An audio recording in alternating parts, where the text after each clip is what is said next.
Começa agora a Rede Escola, a nossa revista semanal de educação, que tem como um dos destaques da edição de hoje o rap. Eliane, agora o rap faz parte do vestibular. Eu conversei com o líder dos Racionais MCs, Mano Brown, que esteve recentemente no Rio de Janeiro. As letras da banda farão parte do vestibular de uma das principais universidades do país, a Unicamp, na categoria Poesia, ao lado de grandes escritores da literatura portuguesa e brasileira. Nas universidades brasileiras, apenas 2% dos alunos são negros. O jovem branco aprende com o mais velho, o jovem negro quer ter oportunidade de aprender. E quer ter oportunidade de ficar mais velho também para poder ensinar o mais novo. E vamos ver também a importância das feiras de ciências para os estudantes. Eu acho a feira de ciências fundamental para toda escola. Se você for em cada sala, você vai ver que tem uma matéria diferente, mas algo em comum. Que essa que é a pegada que a gente tem na feira de ciências. Eliane, diga. Você já imaginou algum dia fazer uma prova de vestibular onde a obra do escritor português Luís de Camões estivesse ao lado das letras de rap do grupo Racionais MCs? Poesia, rap... Não, nunca imaginei. Rap também é poesia. E é isso que vai acontecer. A partir de 2020, a Universidade de Campinas, a Unicamp, decidiu que a obra Sobrevivendo no Inferno, disco de 1998 do grupo Racionais MCs, fará parte da prova de vestibular como obra de poesia. Bom, né? Muito bom. Vamos ver o que disse o líder da banda, Mano Brown, sobre esse reconhecimento por parte da academia. 60% dos jovens de periferia sem antecedentes criminais já sofreram violência policial. A cada 4 pessoas mortas pela polícia, 3 são negras. Nas universidades brasileiras, apenas 2% dos alunos são negros. A cada 4 horas, um jovem negro morre violentamente em São Paulo. Aqui quem fala é Primo Preto, mais um sobrevivente.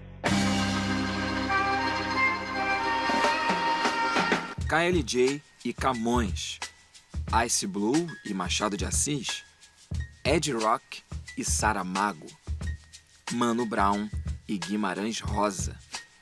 Lado a lado, a literatura clássica e letras de música nascidas na periferia. Assim será o vestibular da Unicamp em 2020.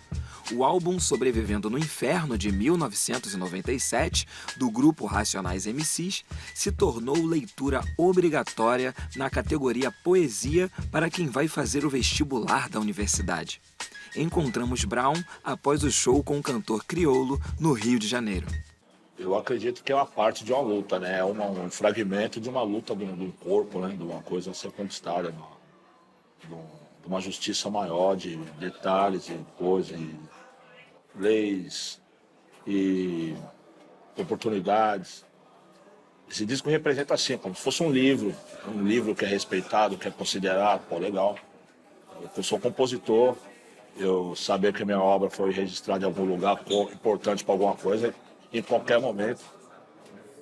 Em poucos momentos da vida você tem esse tipo de homenagem em vida, amor. A educação é um direito garantido a todo cidadão brasileiro, diz o artigo 6º da Constituição Federal de 1988.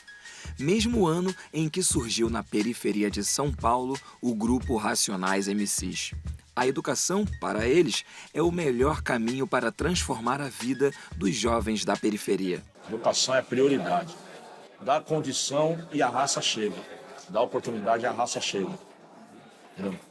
Um bom ensinamento, certo, para os jovens, como é feito entre os brancos. O jovem branco aprende com o mais velho, o jovem negro quer ter oportunidade de aprender. E quer ter oportunidade de ficar mais velho também para poder ensinar o mais novo, porque o negro morre jovem. O álbum Sobrevivendo no Inferno é rico do ponto de vista histórico, sociológico e antropológico. Estar entre as 12 obras escolhidas pela Unicamp é um reconhecimento e valorização da cultura negra. A periferia é a academia, e vice-versa.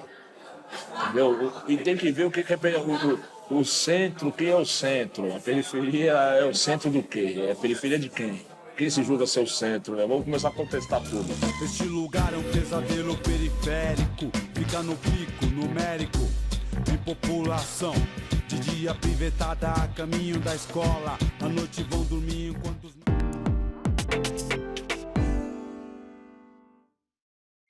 educação escolar indígena é oferecida exclusivamente para alunos indígenas e por professores prioritariamente indígenas que sejam das respectivas comunidades. Segundo o Censo Escolar de 2017, há no Brasil pouco mais de 3.300 escolas indígenas e quase 301 mil indígenas matriculados. Mas antes, a situação era completamente diferente. A Braunila, por exemplo, é de uma aldeia no Amazonas e foi alfabetizada pelos irmãos e pelos primos mais velhos. Na minha época, ainda não havia escolas indígenas na comunidade. Estava começando a discussão da implantação da educação escolar indígena.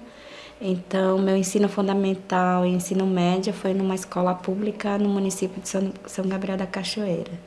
As línguas cumprem um papel muito importante na história das sociedades e das comunidades. Elas carregam na sua essência componentes importantes da cultura, das histórias e das tradições. Porém, com a falta do ensino escolar nas línguas indígenas, muitas desapareceram. Os cantos, as rezas, as danças que são realizadas nas línguas estão aos poucos desaparecendo. Então, a partir do momento que a gente tem a formação dessas pessoas que possam trabalhar isso dentro das comunidades, acredito que a gente possa manter viva algumas línguas que ainda estão vivas, né? E foi nesse sentido que a Organização dos Estados Ibero-Americanos no México realizou durante 3 dias o primeiro Congresso Internacional de Promoção da Leitura em Línguas Indígenas. O Brasil levou 3 representantes. Um deles foi essa professora do Departamento de Linguística da UNB, que estuda as línguas indígenas. O Congresso reuniu pesquisadores de indígenas e não indígenas de diferentes partes do mundo que trabalham com processos de letramento, não é? De escrita de línguas indígenas. Foi um encontro fundamental, não é? De fundamental importância, porque tratou exatamente das línguas indígenas, das literaturas indígenas, não é? Da necessidade de os indígenas serem leitores, não é? Em suas próprias línguas. De volta ao país, ela se encontrou com o diretor da OEI Brasil e apresentou o que foi debatido no Congresso. Eles conversaram sobre o que pode ser aproveitado aqui. O diretor ressaltou que esse intercâmbio é muito importante e que a cooperação entre os escritórios da OEI pelo mundo é fundamental para viabilizar isso. Valorizar a política de escolas indígenas que carreguem também as suas tradições, inclusive aí, com muita importância, a linguagem que é preservada dentro daquelas comunidades, eu acho que é um tema que a gente tem que apoiar, que tem que fomentar e tentar trazer essa comunicação e essa aproximação dentro da região é uma ferramenta também de integração entre os povos. Então, esse é um dos objetivos institucionais da OEI e a gente trabalha sempre para a consecução desse objetivo. No Distrito Federal, as embaixadas abriram suas portas para os estudantes brasileiros conhecerem um pouco mais sobre a realidade dos países com os quais o Brasil mantém relação diplomática. Esta foi a forma inteligente de apresentar aos nossos jovens conhecimentos sobre a história, a geografia e a cultura do país visitado. Durante o passeio, os alunos aprendem sobre diplomacia e como é o trabalho dos diplomatas. Depois, Ernesto, ocorre o inverso. São as embaixadas que visitam as escolas. O programa Embaixadas de Portas Abertas começou em agosto de 2017 e mais de 1.000 alunos já participaram. Desta vez, os estudantes da escola Classe Aspalha conheceram a Embaixada da Bélgica. Vamos ver como foi. Viajar é muito bom. Conhecer diversos países pelo mundo, então, é o desejo de muitas pessoas. As crianças, com suas ricas imaginações, ficam vislumbrando como seria estar no exterior. Mas com as desigualdades sociais do país, esse desejo só se realiza para poucos. Em Brasília, os que não têm condições, o mais perto que chegam de estar em outro país é indo a alguma das centenas de embaixadas presentes na capital federal.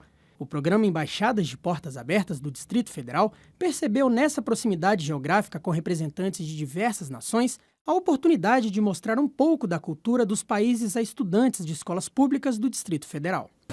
Para as crianças é uma oportunidade maravilhosa. Eles têm a oportunidade de conhecer o mundo inteiro, visitando todas as embaixadas, vai ser uma lembrança pelo futuro. Dessa vez, a visita foi à Embaixada da Bélgica, uma das 135 presentes em Brasília. 26 estudantes da Escola Rural de Ensino Fundamental Aspalha puderam conhecer e vivenciar um pouco da cultura, dos costumes e a história do país europeu sem sair daqui. Isso para nós não é uma visita comum, né? E ficamos um pouco nervosos antes, porque sabemos que várias outras embaixadas já fizeram. Aprender que a Bélgica ela não foi colonizada, ela colonizou outros países e ela está ajudando principalmente a África. Dias depois, chegou a vez das crianças retribuir a recepção e ter aqui, no ambiente escolar delas, os representantes da Embaixada da Bélgica para mostrar o estilo comunitário da escola, os trabalhos, os projetos e a estrutura, ou seja, um pouquinho da vivência e das oportunidades que elas têm aqui.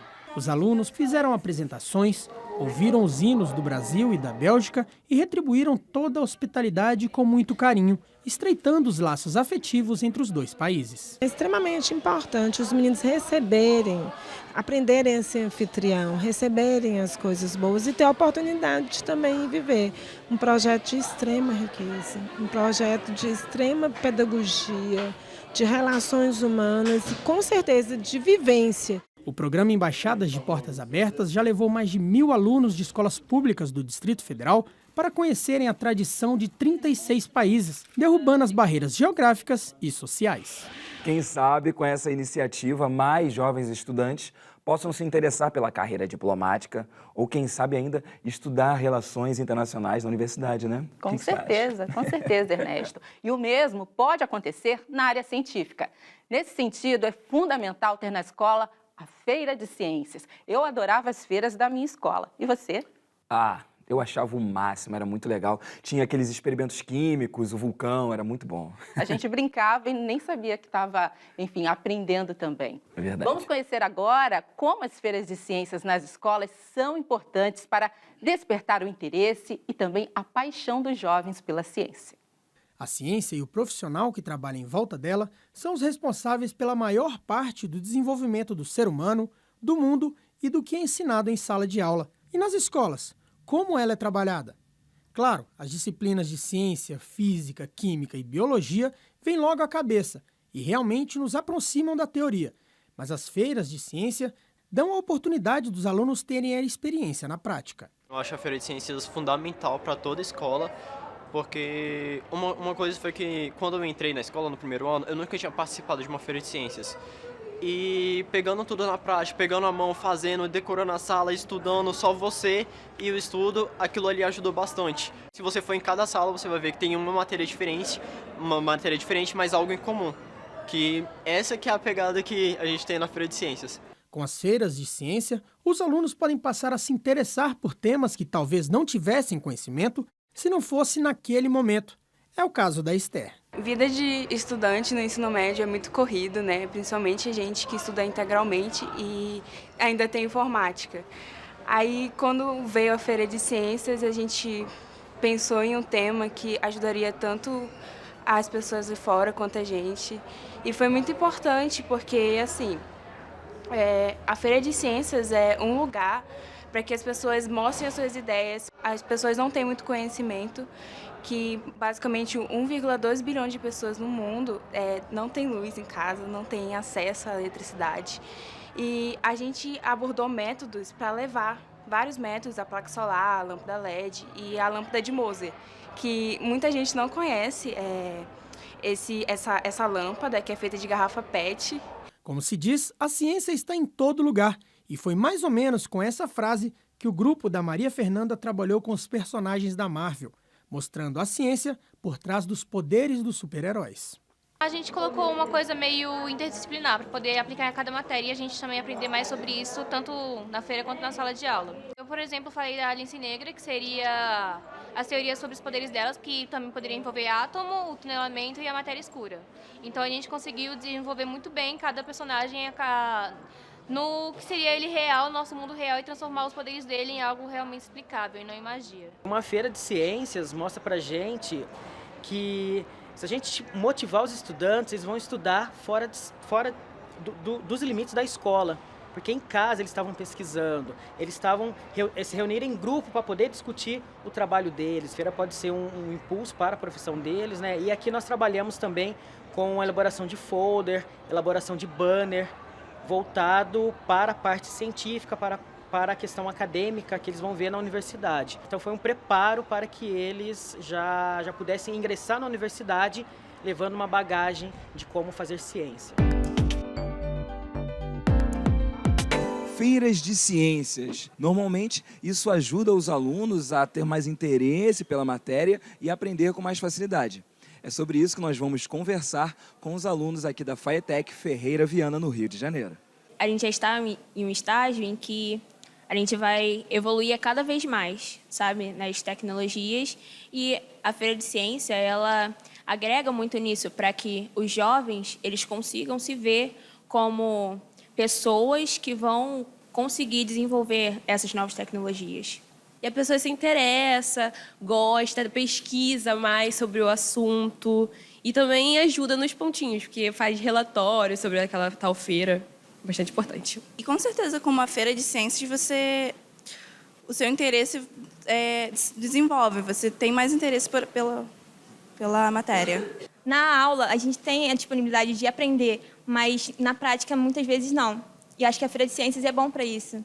Uma feira de ciências, ela faz você se interessar mais, você estudar, porque você vai ter que fazer aquilo, não só com o foco da nota em si, mas também de você conhecer e saber por que você está fazendo aquele projeto, aquele experimento, porque muitas das feiras de ciências, né, ela tem um objetivo, tipo, sei lá, descobrir a cura para tal coisa, ajudar o deficiente, então isso faz a pessoa ter um foco maior, além da matéria em si. Imagine, Eliane, você com 10, 12 anos e você quer contar uma história. Aí você tem a oportunidade de fazer uma animação dessa história. Seria muito legal, né? Seria show de bola. Eu ia curtir. Isso vem acontecendo graças a um professor de uma escola pública da cidade do Rio de Janeiro. Ele participou da oficina Anima Escola, de um dos maiores festivais de cinema de animação do mundo, o Animamundi. O filme feito pelos alunos poderá ser visto durante o festival que vai acontecer no Rio de Janeiro dos dias 20 a 29 de julho. Vamos ver na reportagem de Clarissa Vargas. O Animamundi é um dos maiores festivais internacionais de animação do mundo. E a partir dele surgiu o Anima Escola. A gente vai conversar com um dos criadores do festival, Marcos Magalhães, que vai explicar pra gente o que a animação tem a ver com educação. É uma linguagem audiovisual, né, muito forte, né, que deu origem a todas as outras, né, e é uma forma da gente comunicar o que está aqui dentro da cabeça, né, o que a gente está vendo dentro do nosso cérebro para as outras. Então é uma linguagem de transmitir pensamentos.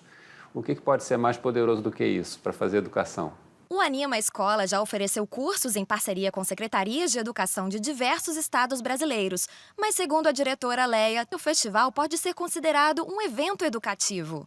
As crianças, adolescentes que frequentaram o estúdio aberto, também alguns deles saíram de lá para estudar animação, fora até do Brasil.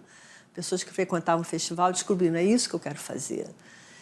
O educador Vitor Caetano participou das oficinas de formação de professores do Anima Escola e levou a linguagem da animação para dentro da sala de aula numa escola pública da Zona Norte do Rio de Janeiro. Quando a gente teve a possibilidade de fazer os cursos do Anima, foi uma possibilidade da gente se aprofundar um pouco mais, né? Até que a gente chega a um ponto que a gente começa a perceber que é possível fazer isto com um equipamento, né, simples. A forma mais popular até um tempo atrás era o desenho animado. O desenho animado você pode fazer num bloquinho de papel, depois folheando rapidamente, você pode ver uma animação acontecer. Foi assim que as primeiras animações foram feitas, né? Mas hoje em dia existem muitas outras formas, que basicamente é sempre você ter imagens fixas que são substituídas rapidamente diante dos olhos. É o famoso stop motion.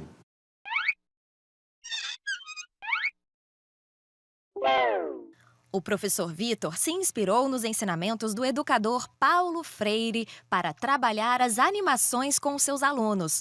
Os estudantes escolheram contar a história da menina Rivânia, de 8 anos, que durante uma enchente em Pernambuco decidiu salvar os livros.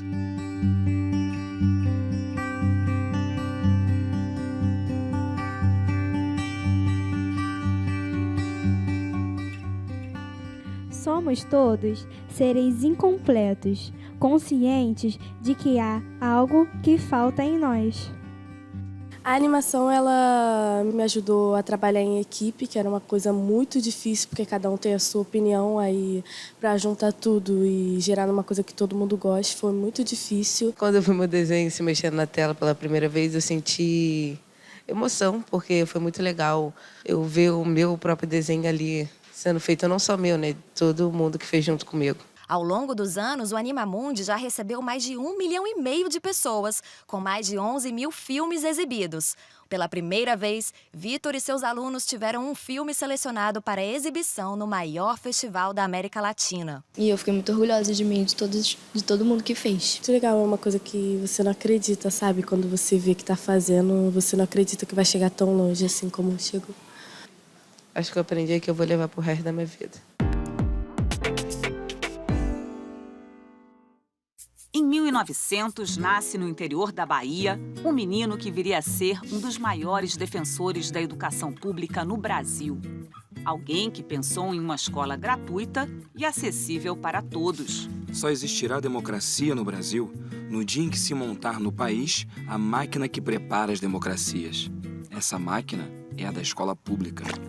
Filho de fazendeiro, Anísio Teixeira estudou em colégio de jesuítas na Bahia e formou-se em Direito no Rio de Janeiro. De volta à terra natal, assumiu o cargo hoje equivalente ao de secretário de Educação. Na década de 20, viajou para a Europa e Estados Unidos.